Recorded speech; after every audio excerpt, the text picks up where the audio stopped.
Hello! For today's video, magluluto po tayo ng adobong palaka.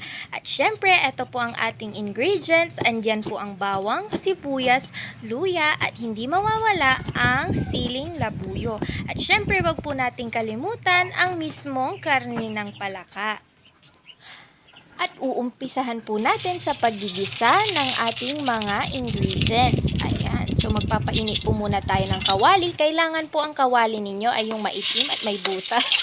Dahil kung hindi butas at maitim ang kawali ninyo, hindi masarap ang luto ninyo. Kaya ayan, uumpisahan natin sa bawang, luya, tapos yung sibuyas tsaka sili. Ayan, isama na natin yung sili sa paggigisa para siguradong maanghang ang magiging sauce niya.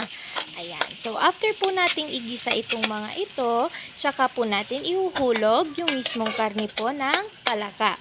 And after several minutes, ihuhulog na po natin yung frog meat. Ayan, pasosyalin natin ng konti kasi kanina pa ako sabi ng palaka. Ayan. So, ihahalo-halo muna natin siya. Then, maya-maya, lalagyan po natin ng tubig tsaka natin tatakpan para mabilis pong lumambot ang karne ng ating frog. Ayan, so while waiting, ang ginagawa ko na dito ay nagpipiga na ako ng calamansi juice para preparation, para mamaya ihuhulog na lang po natin. At eto na nga ang itsura nung nilagyan na natin ng tubig. Ayan, titimplahan na po natin gamit ng magic sarap. Ayan, hindi po yan sponsored. At hindi po namin inubos ang isang buong magic sarap dyan.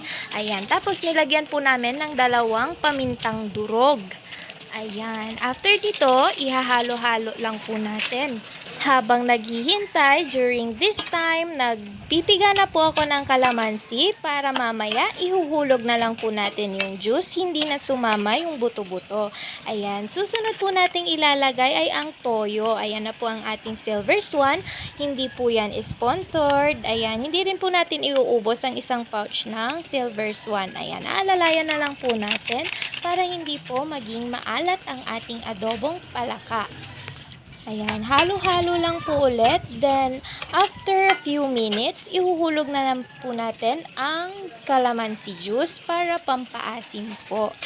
Ayan, so hindi na po namin ito inasinan. Yun na lang po yung magic sarap and yung toyo. Ayan, titikman po natin yung sauce para alam po natin i-adjust kung maalat ba, kung matabang, kung sobra sa asim, or what. Ayan, pero so far, okay naman po yung naging lasa niya. Maanghang-anghang nga lang. Ayan. So, ilalagay na natin yung calamansi. Last pala ito. Ayan, ito yung pampaasim. Then, after a few minutes, papatayin na natin. And voila! Ayan, ready to serve! Ayan, uso lang po ang ganitong ulam tuwing tag-ulan. Ayan, dahil madali po silang hagilapin tuwing tag-ulan. Ayan. Dito na po magtatapos ang ating video. Kakain na po kami. Mangan tayo. Babu!